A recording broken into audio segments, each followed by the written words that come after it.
gentlemen, welcome to the first live episode of the Wine-Centric show. Yeah. Right here in Fenton and Cary, North Carolina. So we are at BBQ and Bubbly. And for those that don't know, on the Wine-Centric show, we talk to the titans of the wine business, the titans of the world, the movers, the shakers, the luminaries. They enlighten everything and they make it go.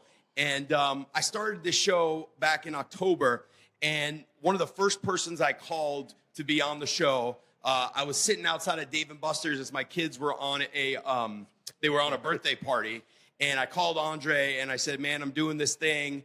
And we took up the whole hour of why my kids were in the birthday party. And he told me about why I should do it and who's doing it and who's not doing well and how he did it.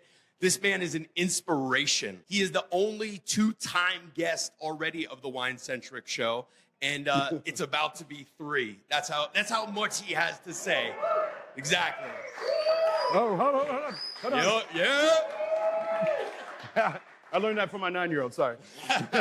So without further ado, the man from Bon Appetit's world of wine, he is the Mac man, Mr. André Mack. Awesome, thank you. All right, so I'm never really formal with this shit, so I'm gonna tell you how we kind of do it. So this is a masterclass, we're calling it that. Obviously, you're not gonna master anything in 35 minutes. But ideally, what we wanted to take you through is what sparkling wine is. I think a lot of people are confused, and we call things that are champagne that aren't, but what we're really talking about is sparkling wine. And so we thought what would be really cool is to break down 4 different styles of sparkling wine and what they are, talk about them, taste about them, and then we want to leave a small little room at the end, maybe 7 or 8 minutes for questions. Doesn't have to be questions about this, it can be questions about anything that you want to answer. So, and I kind of go kind of fast. If you've ever watched my show, we do a lot of editing, right? Because I just talk a whole bunch of shit and then they have to go back, right? I'll go ahead and pour. Because as Matt says, my shit's not funny if they're not drinking. So we want to make sure that everybody has something to drink. I'm excited to be here in North Carolina, in Raleigh. This is my favorite area. I think most people, I guess what I want to say is my real job, I just don't play a sommelier on television. I do it in real life, but also I make wine. I started a wine company called, it was originally called Maison Noir Wines, and then I was in an 8-year-long legal battle with one of the most prestigious wine companies in the world called Mouton Rothschild. So fuck those guys. We're gonna get that on camera. Hey, all right. Hey, 6 years is a long time, a lot of money. But anyways, I changed the name to Maison Noir Wines. I've made wine since 2007. So the idea was I was a sommelier. I got into wine by watching old episodes of Frasier. That inspired me to have wine in my life. That inspired me to actually go into a wine shop in the first time in my life. And based upon that, I caught what people call in the industry called the wine bug. Every waking moment I spent thinking about wine, tasting wine, and then I started to study wine. And then in a very short time, in 18 months from starting to study wine, I was one of the sommeliers at the French Laundry at the time, which was it was named the #1 restaurant in the world. And then from there, I moved to New York, sight unseen, to run the beverage department at Per Se, which is Thomas Keller's second restaurant. It was the most anticipated restaurant opening in New York City history. And something told me that I was like, André, I think you need to go. And I showed up to New York. I ran the beverage department there for 3 years. Like all great stories, they involve a woman. I met my wife there. We had a strict no fraternization policy there. So it was a really secret romance. My wife left to write a book, a New York Times bestselling book called Service Included. That left me a little bit of a pinch. I was part of management. I find myself in the manager's meeting and my girlfriend's name is on the agenda. And I'm like, shit. My mom did tell me about shitting where you eat at. You know what I mean? I was like, and so that, I have to say that I didn't get pushed out, but it felt like that was the impetus to move on. A job like the job I had, it's one of the top ones in your field, and people, they don't come a dime a dozen, and people just don't leave them. It was that thing that I wanted to continue to learn about wine, but I wanted to learn it from outside of the 4 walls of the restaurant. I had a hankering, like I wanted to be an entrepreneur. I wanted to have more creativity in my life. I think as a sommelier, you're more of a curator, right? We collect other people's stories and we put them on a list. I don't make anything. A bartender is more is closer to a chef than we are because they make something. It's the reason why you like your margarita made by Timmy and not by Tom, right? It's because they do something special or whatever they do.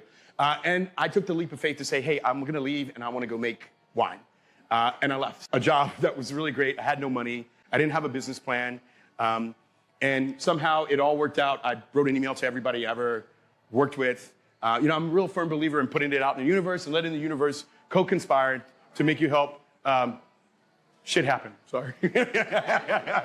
And so, long story short, I've been making wine in Oregon and the Pacific Northwest for years. I spent a lot of time on the road, a decade traveling. Almost every single week I went to the airport. And so I've done a lot of this. I spent a lot of time in this area. I love this area. Actually, I love it. This is my favorite part of North Carolina. I don't really mess with Charlotte, but right? Anyway, so let's talk about sparkling wine, and let's kind of move in. So have you guys started sipping? You got some left? Hold on, let me make sure I'm in here. And sparkling wine is made in the same way that most wine is made. So we talk about a still wine, right? So that wine is made. It goes through a fermentation. But so when we talk, so you have a still wine ready, and then what you do is you add yeast and sugar back into the wine, and then you cap it off in the bottle, and it re-ferments. That's how, and so you trap the bubbles. So the whole idea is like there's lots of different things.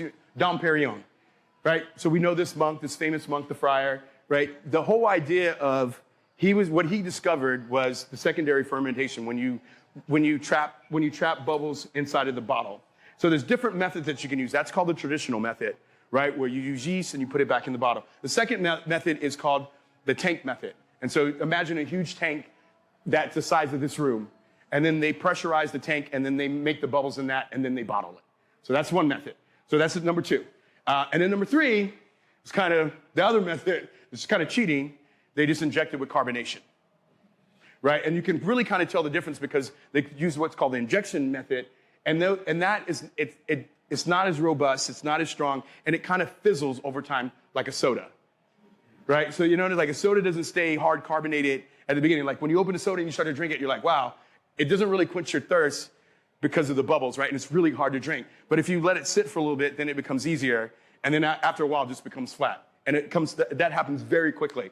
And that's what a lot of those wines. So you see like inexpensive sparkling wines tend to have that. Some sweet wines tend to have that. But I want to take you through the methods and taste some of the wines so we can kind of talk about it. So first up, we have a sparkling wine called Joe Landron. That's what you have in your glass now. It's called Atmosphères, and this is from the Loire Valley. And we can get technical about where they are, but these are producers that I like, but not specifically that we need to talk about them. If you have questions about them, we will. But this is a sparkling wine from the Loire, and to me, when I taste this wine, it's like green apples, pear. It's very aromatic, right? So you want to put your nose in the glass, and normally what I tell people, okay, like we're tasting them out of plastic cups, it's fine, right? Like we don't have to have the sim, we don't have to worry about heating up the wine. Like this is 30 minutes. And I probably got like 15 left, sorry. Okay, right, this is like speed dating. Okay, all right. And so we want to put your nose in the glass here. I got a big nose, so your nose is fit in there. Here we go. And you want to inhale through your nose and exhale through your mouth, right? And that really opens up your olfactory senses, right? Because 80% of taste is actually smell. And I learned that when I had to eat Brussels sprouts when I was a kid, right? I did a lot of this right here. But I have like white flowers, and actually it smells kind of sweet. When I say that, I say, confectionery. So it smells like cotton candy if you put your nose in it. And wine is so subjective, and it's always weird because people are like, I don't smell cotton candy. Well, I know that it smells like cotton candy because when I was 17, I had a job at Chuck E. Cheese, and I used to make the cotton candy in the morning. And so this is kind of what this smells like. And then you want to give it a taste.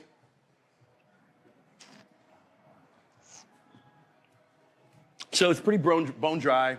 Like in my opinion, it's bone dry. You taste a little bit of like the white peach, a little bit of golden apple. It has some acidity. When we talk about acidity, you accentuate acidity on the sides of your tongue. Your sides of your tongue will tingle, and then you'll start to salivate. So right now when I'm talking, I'm like, I got to swallow now because it might go flying everywhere, right? So the idea is that when you acidity, to me, is when I talk about acid and acidity, I think most people kind of cringe because we're thinking about like battery acid or things that you put on things. Acid is an amplifier. Like the reason why you put salt on food and lemon on like seafood and those things is to amplify the flavors of a dish. right? That's when someone's like, hey, who made the potato salad? And then they reach for the salt, right? And then they put it on there because that's when they talk about the food is bland. They can't taste the flavors, and you have to put some seasoning on it. And it lifts, alcohol is like the volume dial, like when you want to crank up the flavors of a dish. And so a lot of these wines have that, but this is one example that I feel like is a great sparkling wine that kind of over-delivers for the price point. And so when we start to talk about, so what I've learned and what I can tell you, the more times that the winery or the winemaker has to touch it, the more money that you'll have to spend on it, right? So like the less time, so if they do it in a tank, then that means it's not in bottles, which means that it's in bulk, so to speak. It comes out less for the consumer. But in champagne, where they touch every single bottle, you've seen them with the white gloves and they're like doing the riddling, like that thing, that is why champagne costs as much as it does. Yes? Which grapes did you use or are used in this one? Yeah, so this is actually Folie Blanche. It's a grape called Folie Blanche, right? And generally, I think that's a grape also that's used by another name that's used in cognac. But it's not a grape varietal that it's not like Chardonnay or Pinot Noir. And if I had to give it a guess, like to try to compare it to, it's like maybe Sauvignon, like a cross between like Sauvignon Blanc and Chardonnay. But and we can talk about the grapes that they're in as well, and that lends to some of the flavor as well. But a lot of these grapes aren't grapes that we're familiar with, and they're, pardon me, oh, that's a sparkling one there. We need a Tums sponsorship too while we're at it. And so a lot of the grapes are indigenous grapes, right? So when you think of something like Cava, right, which is like Spain's version of champagne, which we're going to move on to next, those are using local grapes there that we may not know. They're not as prevalent as some of the noble grapes that we might know. All right, so now we're going to move on. So this is the Loire Valley in France. This is all the hipsters and all the young kids. Like, this is a hot region, and I wanted to be able to have some of those wines so you could be able to taste those. And then now we're going to move on to Cava. We thought we'd do a little rosé. And then we'll move on to that. Cava is done in the same way, the traditional method, when it's actually done in bottle. It's done in bottle, but it's a little bit different. So like the secondary fermentation happens in a bottle. So you make a still wine, you add all the sugars and the yeast, and then it starts to ferment, and they trap it in the bottle. And then what happens is, instead of in champagne, and I keep doing this, and when you're going to go home and you're going to look up and you see a video and you know exactly what I'm talking about, it looks really weird, right? But like they have what's called a riddling rack, and so it's a wooden rack that's built like a triangle. There's nothing in between, and it's like this. And on this side, both sides, they have holes in them on both sides. And what you do is the bottles are put in like this at an angle. And so it's all filled up with bottles on both sides. And then what you have is each day they come in and give the bottles a quarter turn. And that helps the yeast fall to the top of the bottle, right? So all the dead yeast cells fall here and get trapped in the neck, right? And so they do the hand riddling like that. And then what happens is they do disgorgement. And so disgorgement, I'm using these technical terms, but like disgorgement is like, how do they get all the dead yeast cells out of the bottle because they did the second term fermentation? And this was a technique that was invented by Madame Veuve Clicquot. So you know Veuve Clicquot? It was a woman who owned that champagne house. And what they would do is they'd take the bottles like this and they would put it in the snow outside, and then it would freeze. So this part would freeze, and then they would open it up and it would shoot out the dead yeast cells. Then they put it back up, they top it off with regular wine, and then they cork it. Right, so it's a really, so in Cava, what they do is they use a big old machine called a gyrator, and it does the same thing as riddling, but it's not by hand. There's somebody hit me, you got it? But anyways, so take a sip, and you guys let me know, and then we'll come back and talk about it. She's gonna hit me up here. And so we thought rosé would be just kind of a different thing because rosé is kind of a style of wine. Even though these are sparkling wines, this is a variant in it. So like sparkling wine can come in many different flavors, if you will, and different styles. This is made with a couple local grapes, but the major grape here is called Auxiliary. I think he's got an empty glass back there. So for me, I'm smelling like, this is crowd participation. What do everybody smell? Anybody smell? Give me something. Give me 3 fruits. Strawberries, yep. Anybody? There's no wrong answer. It smells like Big League Chew to me. Remember that gum, Big League Chew? It smells like bubble gum. The strawberry flavor, the dude with the purple hat on, right? Right? So, and this is what I encourage people to do. When we talk about wine, talk about things that it reminds you of what it smells like. The only way that we evolved, it's like I use the term gooseberries, but shit, I don't know if I've ever seen a gooseberry in my life, right? You know what I mean? And so that's the old language. And I think what we start to talk about is like, I remember, in an exercise, somebody says, hey, she said, this wine reminds me of my grandfather. I said, so what do you mean? I said, did he wear aftershave? What was he? She's like, no, he used to have a pack of cigarillos in his shirt pocket. And when he would pick her up and hug her, that's what it smelled like. And I said, oh, so we're talking about tobacco and cedar. And so there's a way to be able to translate a lot of the language, but you should really be talking about what you smell right away. So for me, there's Big League Chew, right? But when we start to break it down, it's like, okay, which flavor of it? They used to have grape. That's not grape. It's strawberry. And so those are the kind of things that I feel like language around that is talking about exactly what it reminds you of and how it hits you. And this is really interesting. This is a lot more full-bodied, robust. It feels like it's, I wouldn't say powerful, but it has more body to it. It has more staying power when we talk about aftertaste. The first wine that we tasted, I think you tasted it and then there was no aftertaste. If you count after you swallowed it, how many seconds you continue to taste it is something totally different. This, you start to taste it to at least 2 or 3 seconds. And for me, this is because of the skin contact that you have because of the red grapes here, right? That's going to make it a little bit more powerful. And I always think that if you're in the summertime, it is a lot, it's hot outside. You want something cooler to kind of quench your thirst. And I think that's where Rosé comes in and was really fun. And also I wanted to talk about food and wine pairing. And, it's always an interesting thing to me because when I first got into wine, people talked about food and wine pairing as this spiritual thing, right? The clouds parted and cherubs came out and played trumpets. And that's never happened. So today, if you're walking around and off these food recommendations or anything, you have a revelation like that, please hunt me down. I'll be wearing this red hat, and please, I want to be a part of that spiritual experience. And then when I got there, I was like, shit, well, how do I explain it to people? And what's interesting to me is that when I talk about food and wine pairing, the idea of it is so that the first bite tastes as good as the last bite. And I think what we all experience is what we call palate fatigue, right? So you have a 16-ounce ribeye, and you're sitting down, you're like, oh my God, this looks great. And you're into it, boom, and it's you got some Syrah, whatever you're drinking, you keep going. Then at one point, you probably have half the steak, a little bit of steak left, and you're like, well, shit. I can't leave it on the plate. And then now you just go through the motions and kind of try to eat it.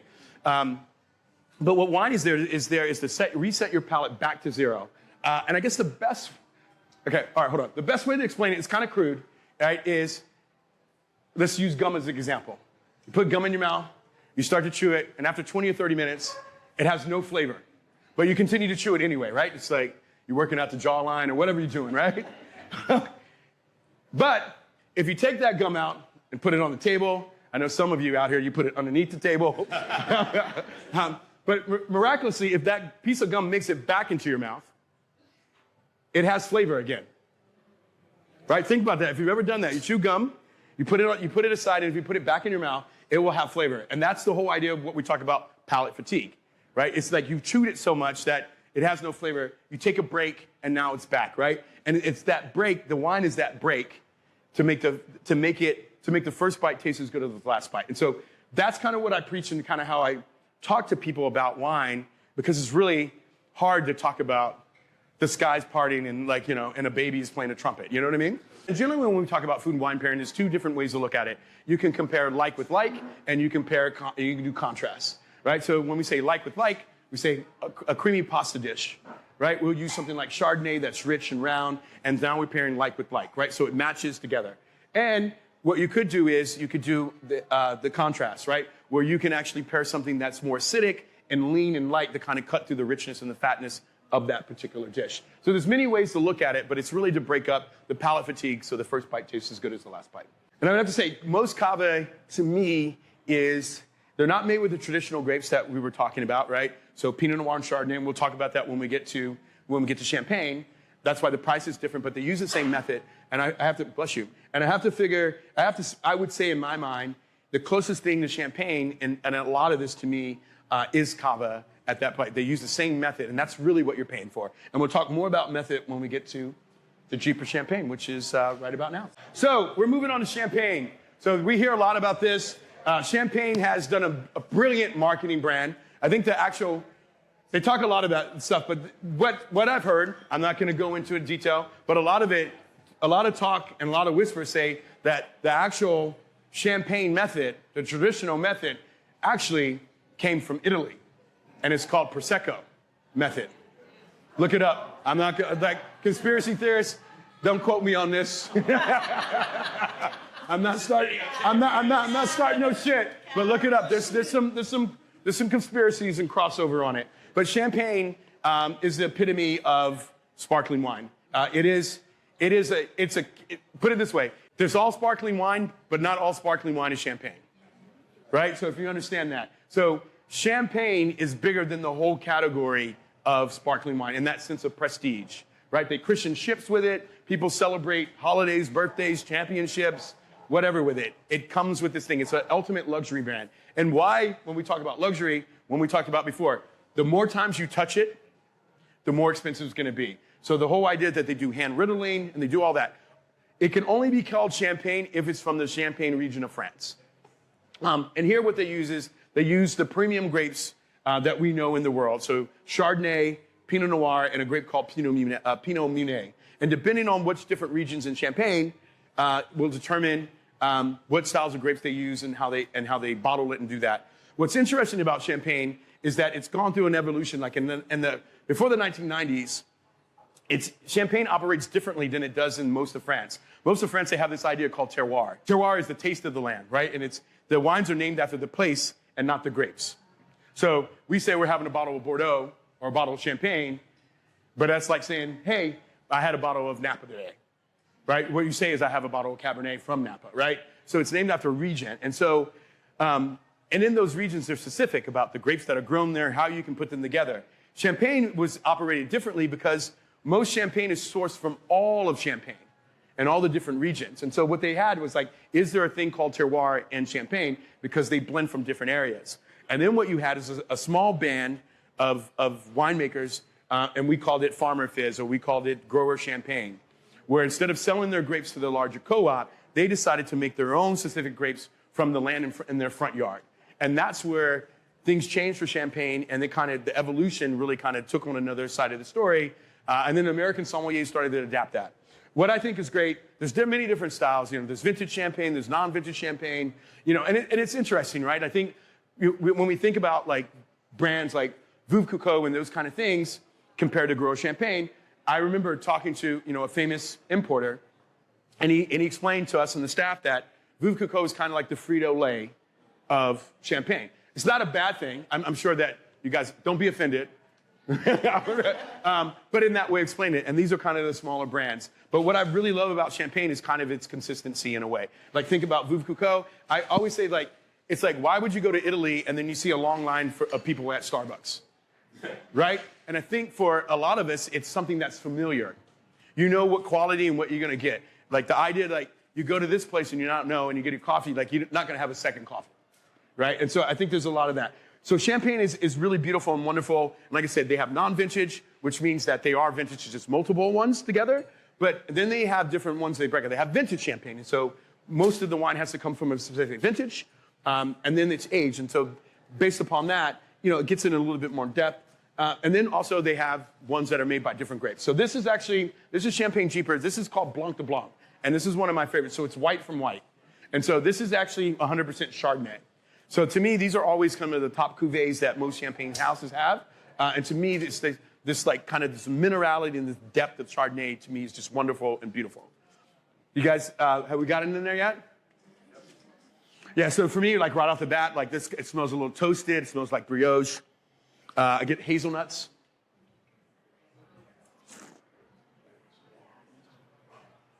And it's kind of doughy, but like it has an expression that we haven't had in any other ones before, right? Like it's got body, it's got complexity. I'm still tasting it. There's still different flavors that is kind of evolving, which I feel like this is what you pay for in Champagne. This is why it's more expensive. Even though we don't, I'm not eating this food, but anyways. This is why the power of tasting them side by side is like amazing, right? Because you can discern the difference. But like this is, to me, this is the goal and this is the standard that all the other ones kind of try to stand up too. But also this comes with a price. And so you can get a part of that experience at a more inexpensive price. And so why did we pair it with the slow braised, what was this in here, brisket? Braised brisket, yeah. So braised brisket, slow cooked, like that richness and that fattiness, that richness, and you have something like Chardonnay that carries weight, but also there's this minerality and acidity to it that kind of really cuts through it.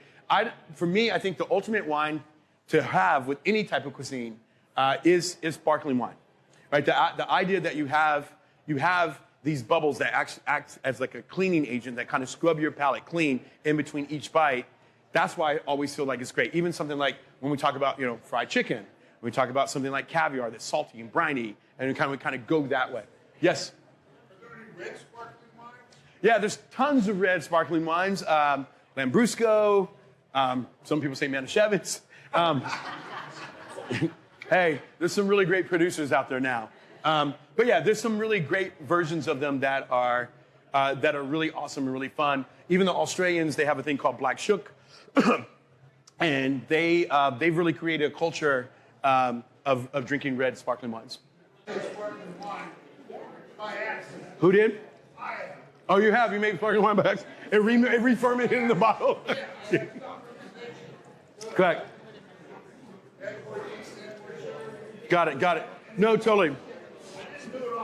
No, totally. So what he's talking about is, he said he made sparkling wine on accident. And what happens is you're going to have a stuck fermentation, but sometimes, and this happens in a lot of the wine that we call natural wine. Some of the natural wines, they're volatile, meaning that they're not stabilized. And so they have some yeast that are still left over, and what ends up happening is at some point, they can start to re-ferment in the bottle.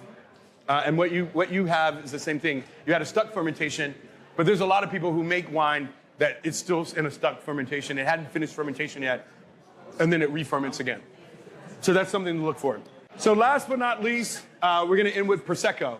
I think Prosecco, the number one market for Prosecco in the world is America. And I have to say that, well, check me. We can fact check that. And there's lots of different reasons. And I would have to say that, like in the last 15 years, that it's really kind of exploded. And I think as an Americans, we're pretty simple. Prosecco, we can say that shit, right? You know what I mean, right? It's like, you know what I mean. It's not like I don't know how to pronounce it. And I think that helps with the ease of that. It's easy drinking, and I feel like a lot of people, it's inexpensive, and I think that's kind of caught people by surprise. And I think it's great. In that sense. And so this is Zardetto, this is Prosecco. This is actually made in the tank method. And then there's some producers, depending on where you're at, they go all the way up to using the traditional method. And that's when you talk about what's the difference. So you see Prosecco's on the shelf, and you can see one at 10, and you can see one at like 50 or 80. And it's basically in the method that they're made and the styles that they're made that dictate the price. I don't have any, so. Anybody want to tell me what they smell? Jolly Ranchers. Okay, which one? The green, the red? Or do we got flavors? Green. So green is apple, raspberry. I definitely get apple. Like from a lot of that, you get that apple flavor. Somebody got? All right, I'm hearing some over here. Cherry. Yeah, no, totally. I'm like, all right. So normally when I can't smell, it's not rude, as long as you don't put your hand on somebody else's glass. So a little tip, what you do is you put your hand on top of your glass, your wine glass, and you want to swirl. And when you're swirling, all you're doing is agitating the wine, letting it open up. But what you're doing is trapping the wines and think, don't be afraid. It's so funny because it's like one of those jokes from high school where they're like, hey, if your hand is bigger than your face, then you have some type of disease. And when you do that, they slap the shit out of you, right? Nobody's gonna hit you. Okay? All right, we go like this. Right? And then what you want to do, so now you're just trapping the vapor and the aroma. Now you want to get close, and now you see how now it jumps out of the glass. It's amplified, right? So now what do you get? Same thing. So I think a little cherry, a little almond. It's like that Jergens lotion a little bit. Sorry. All right. All right. So now when we taste it, like to me, out of all of these, this is the most fruit-forward style wine. You get more fruit. It feels lively up front. It's very, I don't know how to say it. Like, I wouldn't say vivid, but like it's very present that there's fruit in this wine.